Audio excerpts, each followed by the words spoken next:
guys, how are you? My name is Igor, and in today's video I had a great opportunity to talk with one coach from India, Coach Hemant. And it's very interesting because we know that soccer is not their first sport like in Brazil, Argentina, in many countries in Europe. They are trying to introduce, they are trying to grow, they are trying to enhance, they are trying to improve, something that they still don't have, but it's clear. They have the plan, they have the target, and they are working really hard to make soccer in India a different sport, something that maybe, why not, they can dream to go to a World Cup and be competitive. You know what I mean? So it's very nice conversation. I would like to share with you guys, Coach Hemant. All right? Thank you so much. Enjoy the conversation. Bye bye. Yeah. Okay, coach. So I have here some information about you. You work with U14, U15, and U17, right? Yeah. And also I have assisted senior men in super Okay. division. Yeah, all right. So please tell me a little bit about what you do there, a little bit of your background, what you have been doing until today. Sure. Thank you so much. First of all, Igor gave me opportunity because you are the first guy and this is my first podcast and interview with you. And thank you so much for the opportunity. So, for everyone, hi, my name is Hemant Khatri. You can pronounce as Hemant. So, I have been working in football in India from last 10 years. So, I work with NGOs, I work with colleges, schools. Also, I have worked with different academies. So, currently, I'm working in Snigme Pune Football Club. So, I'm currently handling 13, 15, and 17. So, usually, I oversee 13 and 15 and 17 is my age groups. Also, I'm giving assistance to my senior technical director in senior division. So this is currently I'm working on, and I'm B license, AFC B license, working on player development as well as I have recently given the position of assistant technical director. That's what I got due to my promotion. So excited to be a part of this conversation. Thank you. Okay. Thank you. I thank you for coming on and join me. Coach, I'm gonna start with one issue we have here in the United States. We have here one issue they call pay to play. Yeah. So pay to play here, it's like literally if your family doesn't have the money, kids cannot play. The kids cannot play. You need like it's a difficult situation for people or for family that maybe they are some financial struggle or anything like this. So how it works there, how it works for kids there, like in terms of financial situation, they need money to play, they don't need, doesn't matter how it works. In India, unfortunately, pay and play model is in boom. It's rising now because of the big brands are showing up in India. Just take the example of Barcelona. Barca Academy is here. Previously, United was here. Arsenal was here. Now, Real Madrid is also came. Now, La Liga is also coming here. So, a lot of international brands are coming. So, this is the one of the side. Another side is there are lots of part of the India where people don't have money to have a day-to-day things. So they are struggling on these things. Apart from this, again, they have to pay for a football. It's an issue on some part of the area in India. But I think as a footballer, I also played for 7 to 8 years. I have never paid money to learn football in my days. Now it's completely opposite. Whatever you have to go, you have to learn, you have to pay for that, and that is becoming little challenge for the people those who don't have a money. So, and in India, this is the biggest problem because those who have majority of people have money, they don't have a talent or they don't have a potential talent to become a good. But those who don't have a money, these guys have a lot of skills, potential, talent to grow in India. So that is the tackle which I have faced in last 10 years. And I think this is the issue in India rising now. Okay, okay, understand. And how it works, like how can you share with us your pathway for kids that, let's say, you have 10, 11, 12 years old kids there in India, you see a different talent, you see a different skill, you see that, something different on the field when the ball is moving. These kind of kids, how it works in terms of pathway to, that's the dream, become a professional player, how it works there.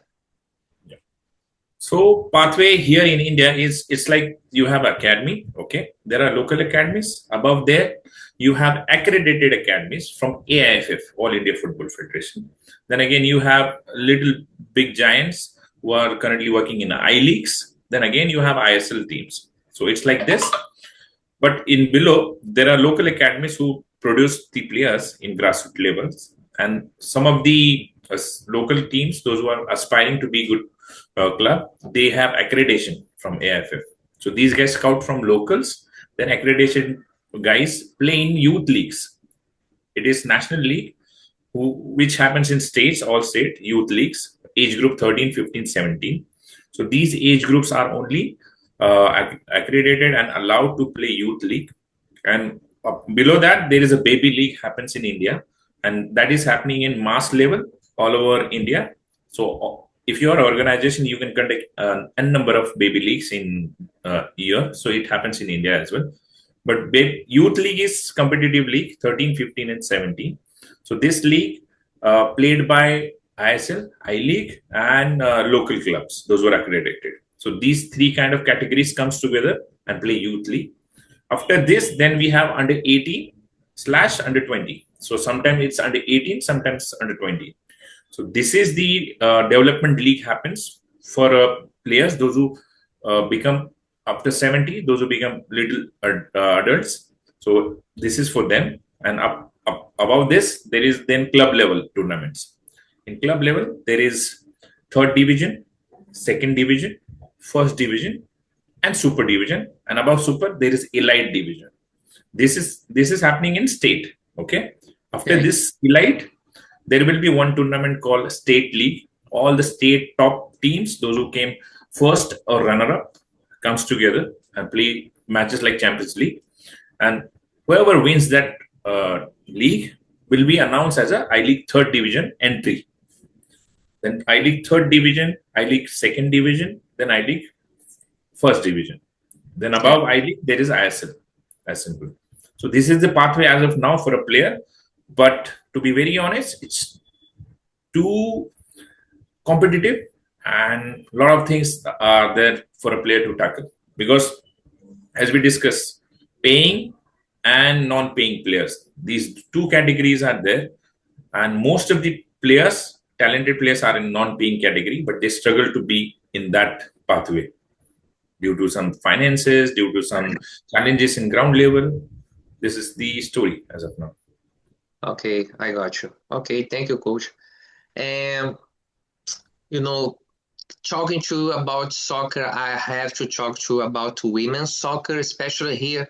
I'm from Brazil, and the women's soccer in Brazil now is very different from like 5, 10 years ago. We have a more organized league. And here in the United States, women's soccer is very, very, very strong. So for people that doesn't know how it works there, what can you share with us in terms of women's soccer development or league? How is the level there? Yeah, we are very lucky that now India is having a lot of good hold in Indian women's team. Because if you see, Indian women football is growing now, and it's still far from away where it should be, but talent is there. You can see in grassroots level, there are a lot of women and girls are taking part nowadays. If you take the example of 5 years back, there were very less people who were turning up for the academies. So there are structure, there is support, and there is little investment. But I think most of the women teams in India don't have access of facilities, coaching standards, and a lot of match exposure. This is what I can see. But we have seen the spark. You can see the recent performance of Indian women's team. They are beating the opponents by 15-0, 5-0, 3-0. And I would like to highlight one of the clubs in India who are playing in IWL, like Gokulam Kerala. Those guys are doing very good. They have a very good performance in under 17 and senior national team. Also, there is a little bit lack of long-term development plan for girls. Also, just a little building the moment, but just a little system issue, as you can say. Proper league pyramid should be there. Coaches and scout and physios should be provided to the women.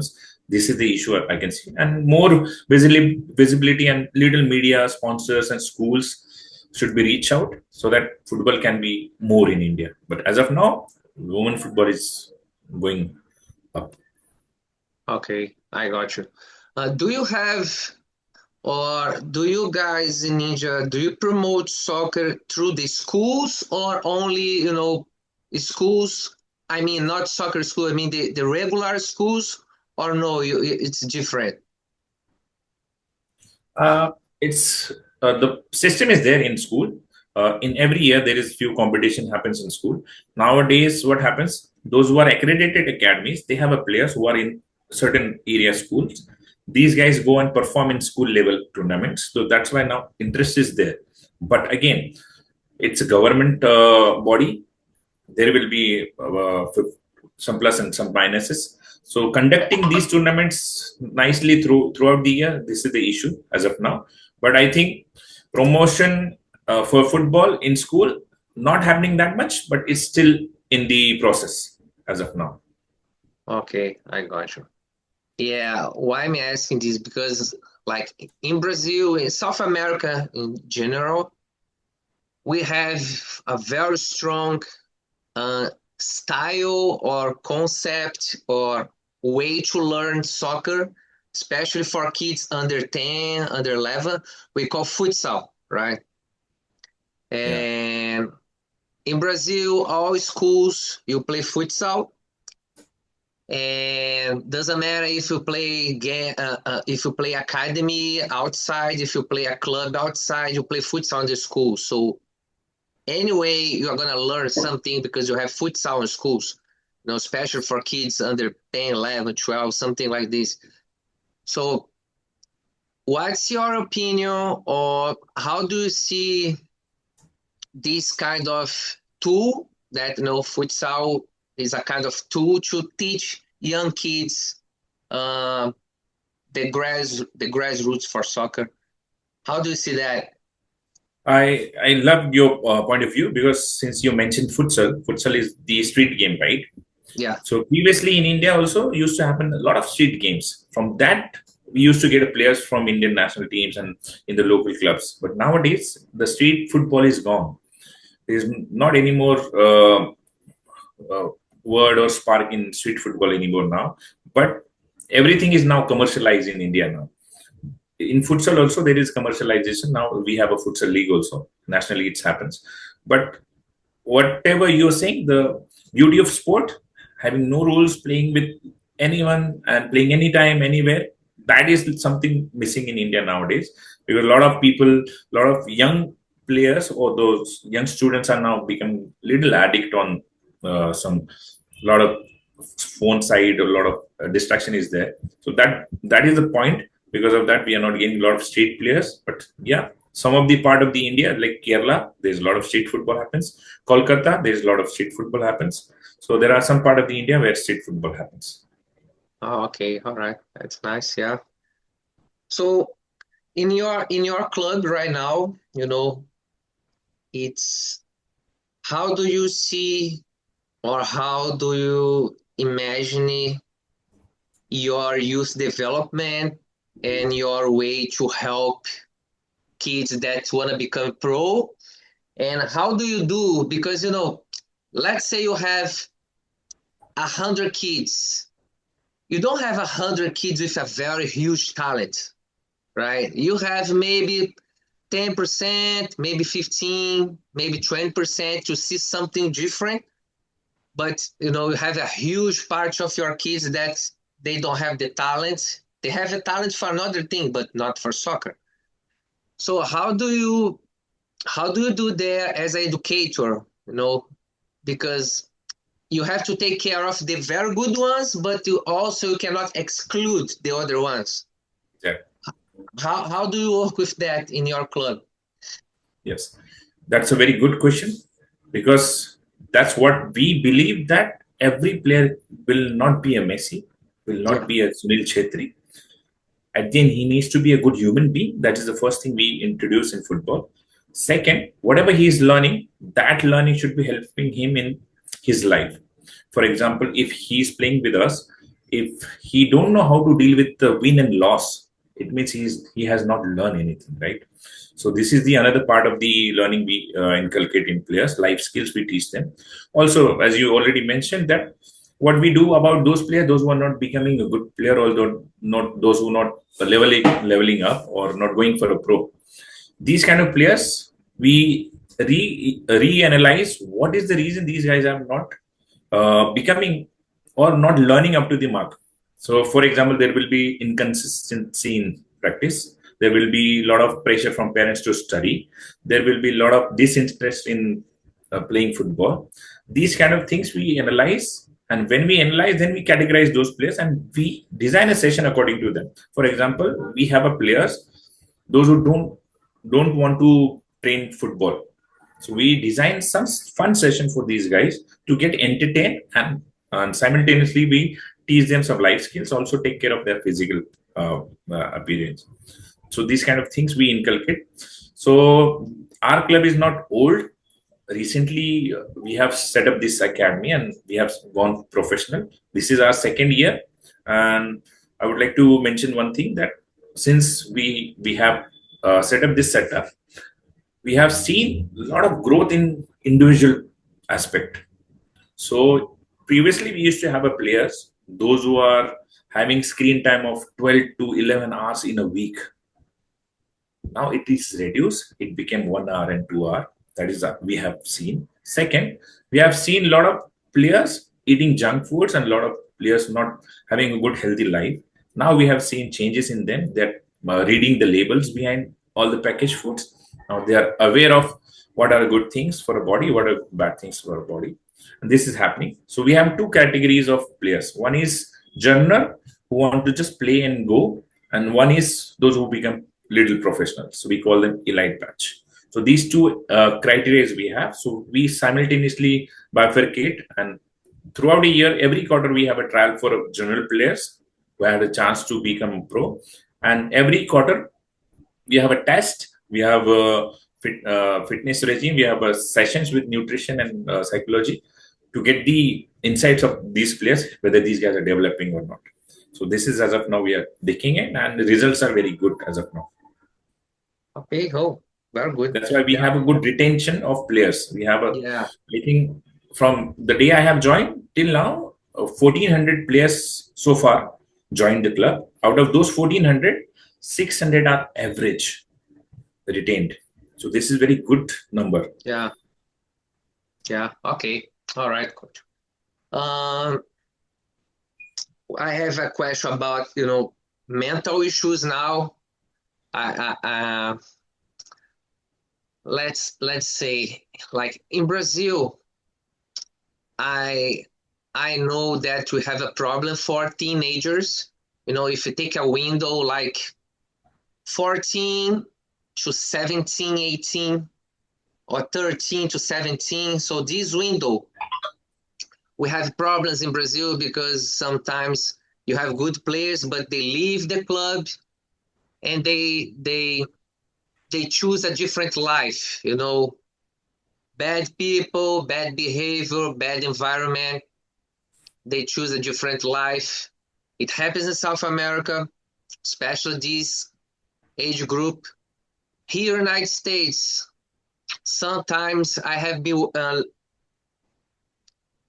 learning about mental issues here, and I saw that this age group, after 14, 15, A lot of people, they give up, their lives for whatever reasons, but the numbers are terrible.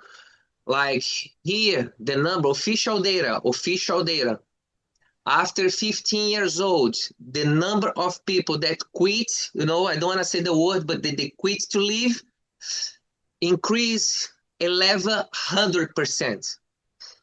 So it's a lot. It's a lot. So how do you do there if you're, teenagers? I'm sure you have problems there. How do you do with that? Yeah, see, I will not relate to you because there will be different problems. We have a different problems. As of now, as you already mentioned, this is the age criteria where we see a lot of fluctuation in moods, a lot of fluctuation in physical presence.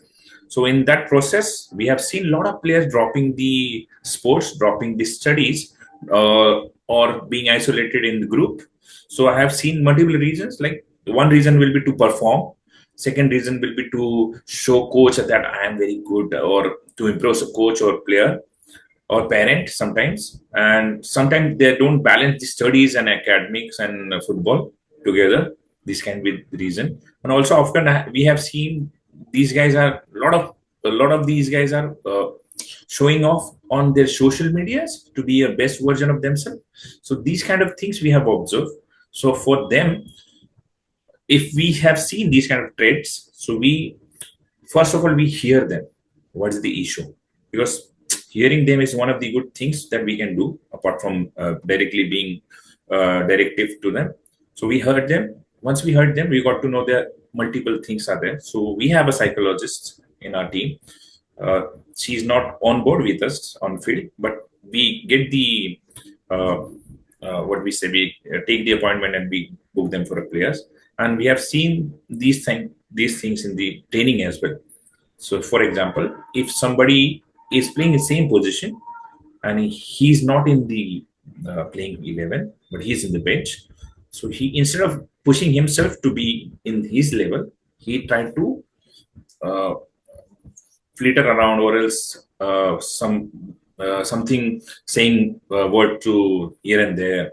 So these kind of things we have seen, which makes them inferior to these guys. So these kind of things we don't talk openly with the players. We one on one we do the discussion with the players. This is the things we have done so far. But yeah, luckily I have not seen any deaths so far. No suicides so far. But I know there will be some instance in India also which happens. Okay, all right. Thank you, coach. Yeah. Okay, my the time it flies crazily. And yeah, my last question for you, can you share with us what do you guys, your academy, you there, what do you have in mind for the next like 3-5 years? What's your plan in medium term? How do you see yourself in your academy? How do you see you guys growing? So what do you have as a plan for the, let's say, next 5 years or so? Yeah. So till now we have reached to the level where we can see ourselves going faster. So this is year two. In year one, we have taken participation in local leagues. So we came in mid-table something.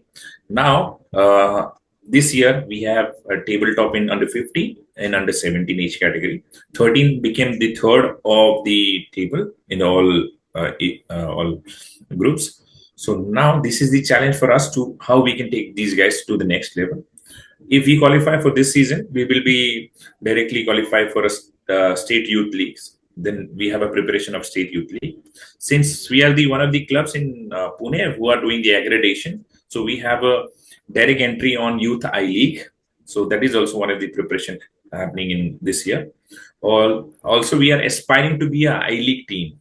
So our owner is very into, and he's also from sports background, so he's planning for I league third division or a second division. So financially and in long term wise, he's planning for that also. And in 3 to 5 years, we're seeing ourselves in I league, making a good impact in local football, in youths. Also, developing a lot of local talents, because our owner itself says this message very strong and loudly, that whatever I do, I need to provide to my locals first, then I will take care of the outsiders. So in youth system also, we have more than 90% of players, those who are playing from locals, and 10% which we take from little outside academies. So this is current scenario right now. Also, we are aspiring to be a good women's team club. We played I think last 3 years back, we played IWL qualifiers twice, but unfortunately, due to a lot of issues, we are not able to sustain the women's team now. But we have a plan for the future.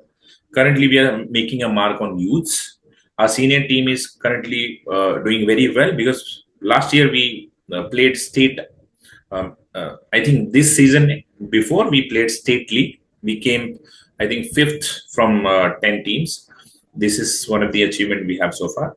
So yeah, plan is there. A lot of things is there, but at the end there is some constraint like financial issues, local talent issues, and also management issues, staff issues there. So we are tackling on that.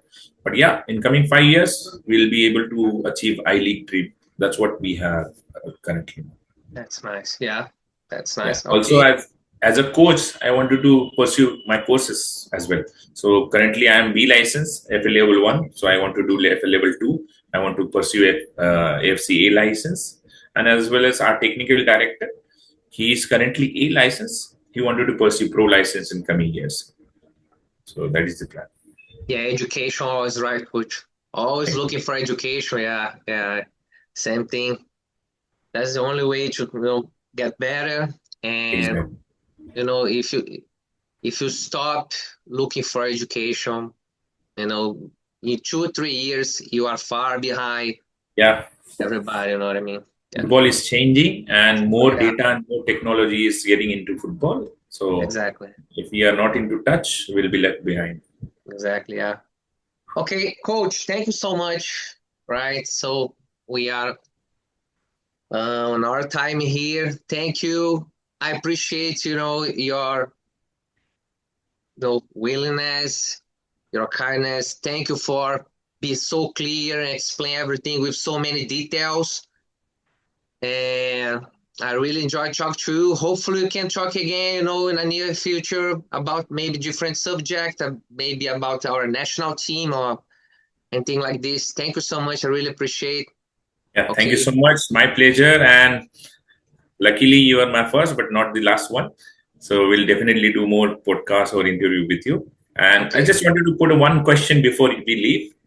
So since I have researched a little bit about you, since you're delivering a lot of topics, like you already mentioned that some of the youngsters are quitting and ending the life as well as, just wanted to know how Brazil football is right now, and what do you think you can see in coming years? Because as a national team, a lot of stars is there, but I think Brazil is one of my favorite team, but somehow we are lacking behind. But what do you see development in your locals to have a lot of youth talents?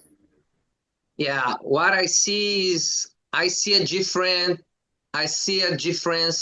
in the mindset. I believe players that we had like 20 years ago, 30 years ago, 4 years ago, players they were different in terms of mentality. I don't know, maybe because of social media, nowadays I see a lot of players looks like they are divided between soccer player and maybe be a superstar. This kind of behavior. Social media, I think it's too much. I think it's like glucose in your blood. You need, it's good, but it's too much. It's diabetes. You know what I mean?